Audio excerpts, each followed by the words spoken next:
Yes.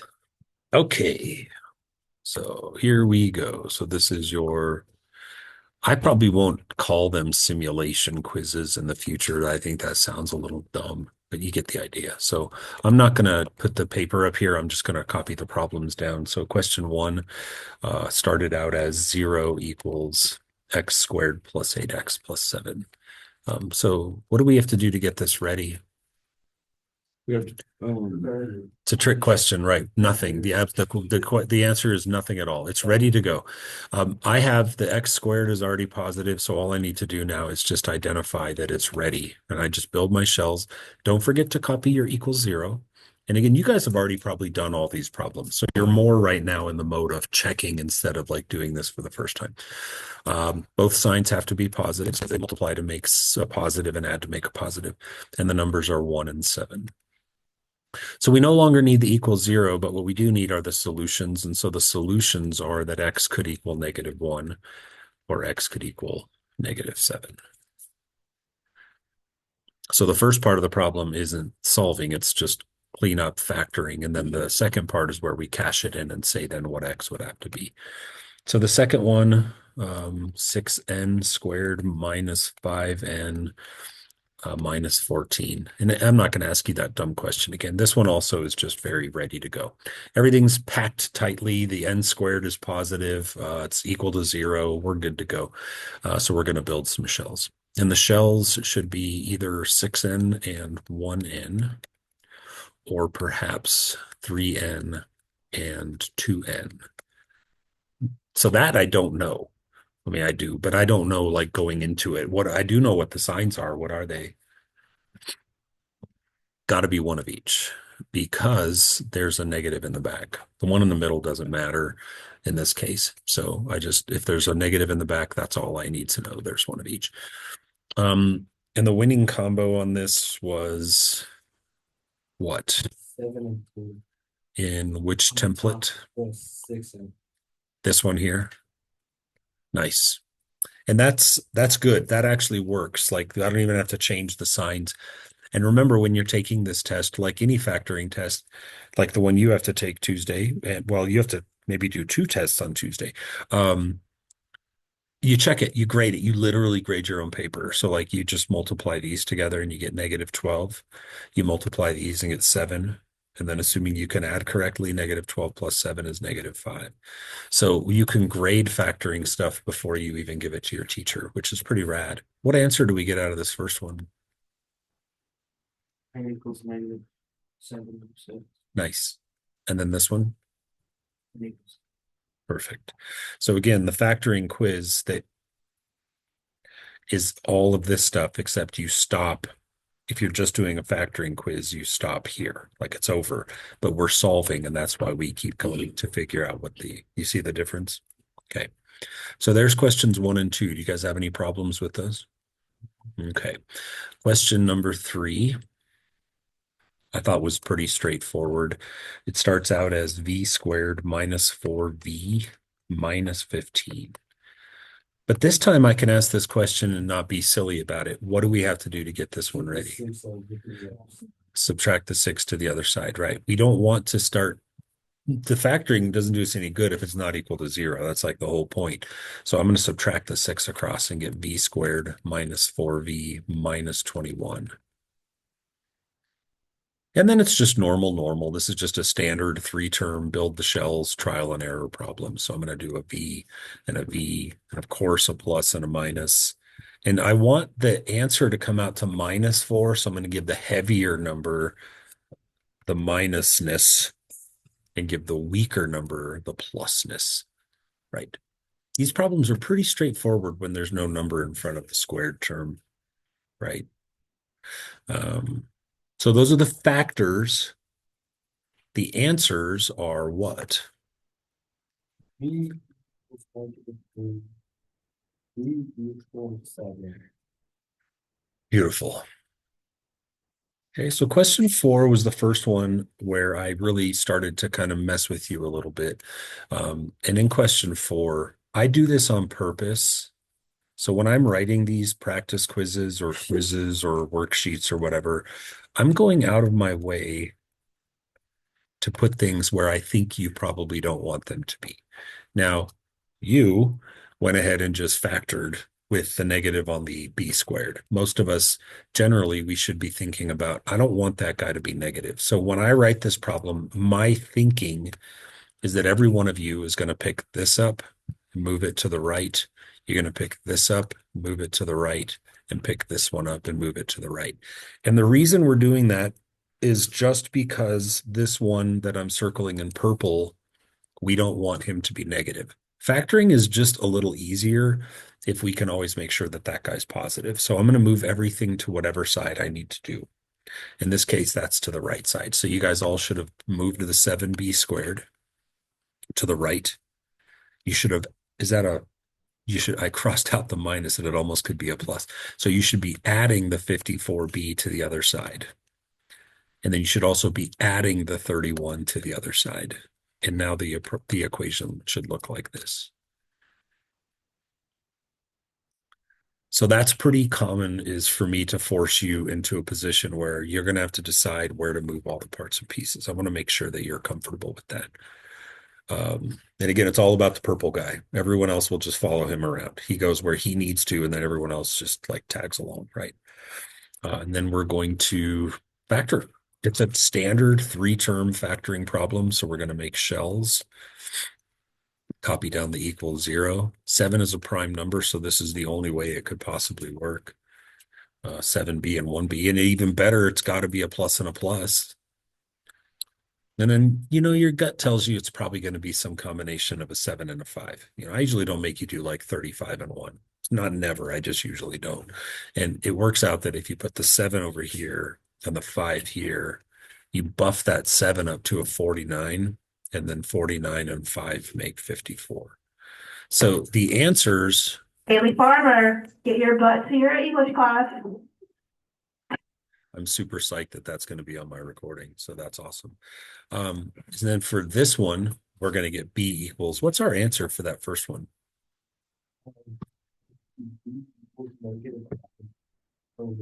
Nice work. And then the second one? Awesome. That marks the halfway point. Do you have any questions to this one? Okay. Are we perfect so far? I kind of graded these yesterday already, correct?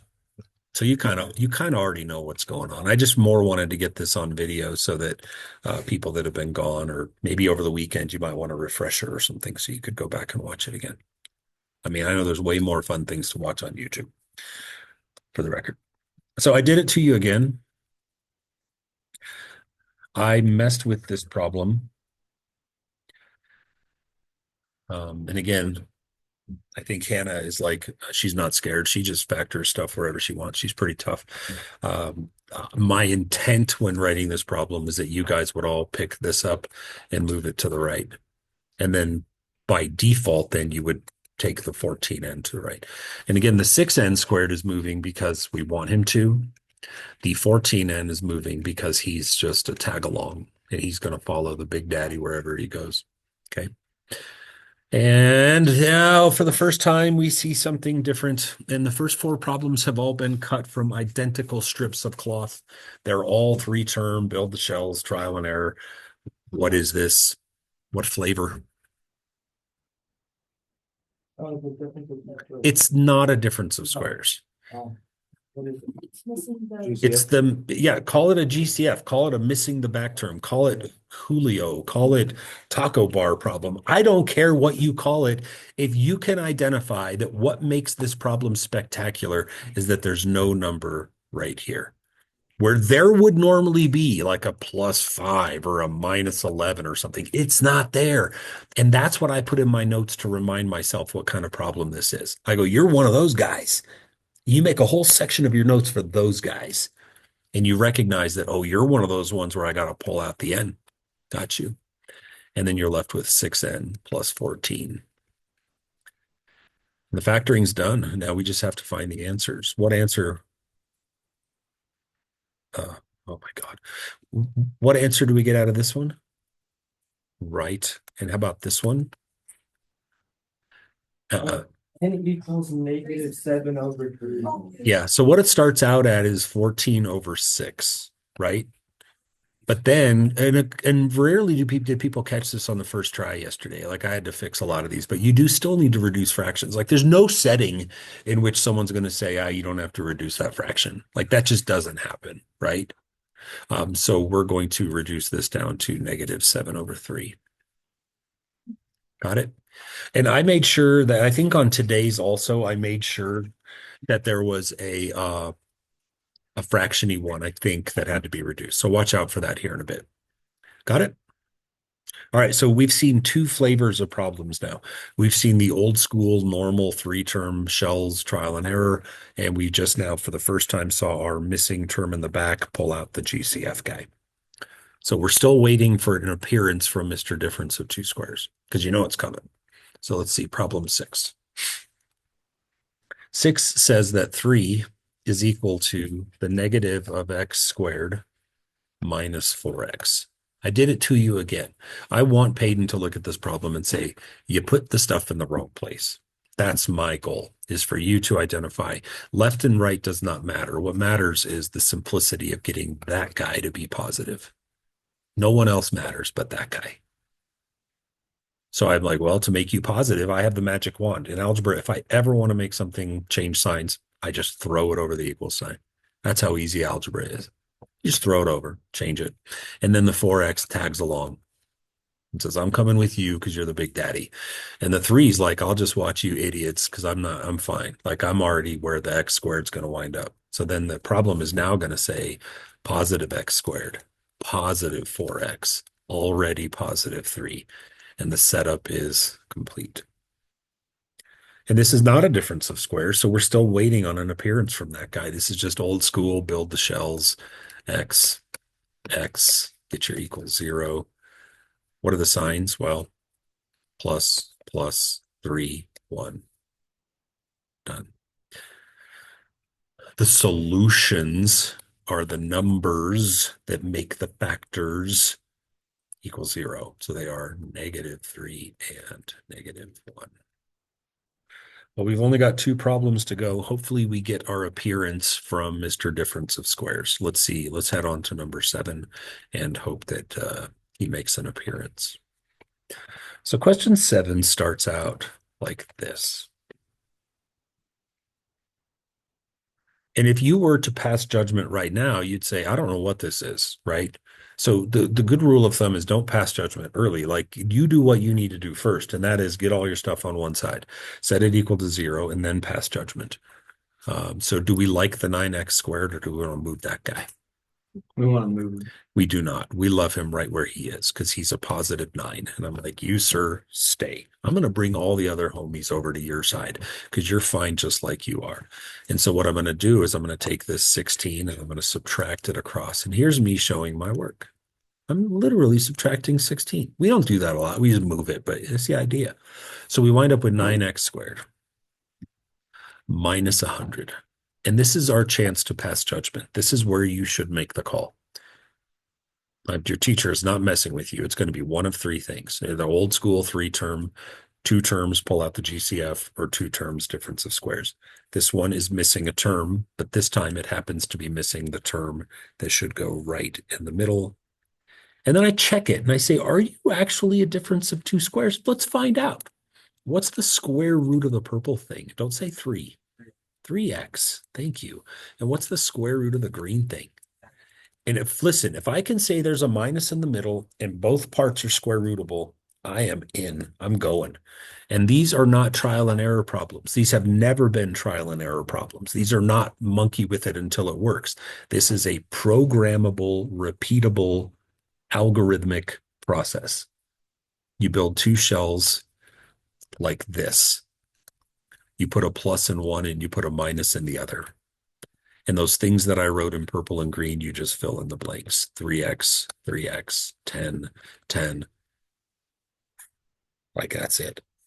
Now the answers are going to be kind of the same-ish in that they both are built by 10s and 3s. One is a positive though, and one is a negative. So I have no issues if you want to write your answer like this. I also, of course, am pretty welcoming to the idea that you could write your answer with that sweet symbol, positive, negative. Totally up to you.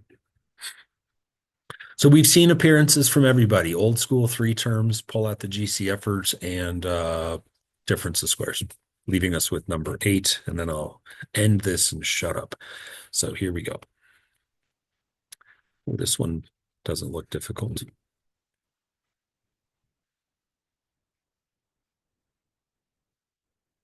Do we like that guy where he is, or should we move him? You should- This time we really should move him because I don't want to go down the road where he's a negative. It just makes my life a little harder. So I'm going to take and move him. And the good news is that everyone else is already on the correct side. So all I have to do is move the circle guy. So he becomes 2n squared. The positive n is like, I'm still here.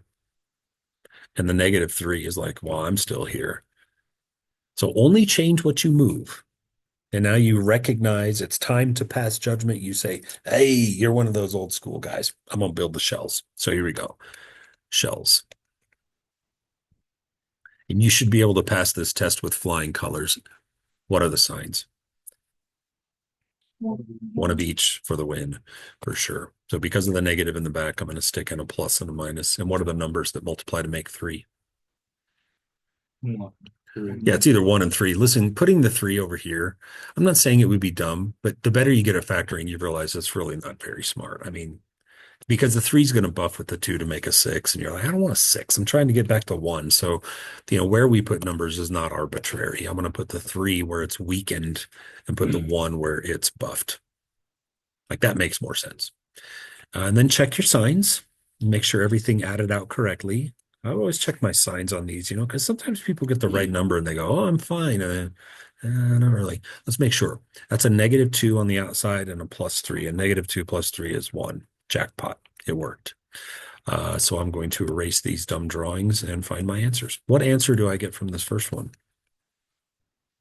Equal -3. -3 over 2. And the second one? Done. So that is that. I'm going to hand out another one, 10 questions. This is it. This is the end of the road for practice. I mean, assignments, 3 practice quizzes, 2 simulated quizzes. Oh my God. I think we're going to be good to go. So I'll probably make a recording or at least post an answer key for the one you're about to do.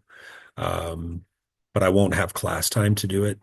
So I might just do it while I'm in here talking to myself 6th hour or something like that. So, but it'll be there. I'll get it up there over the weekend for those of you that want to check. Either just an answer key or a recording. Maybe both. I don't know. I'll pause this in case you have questions. No, I'm just going to stop it.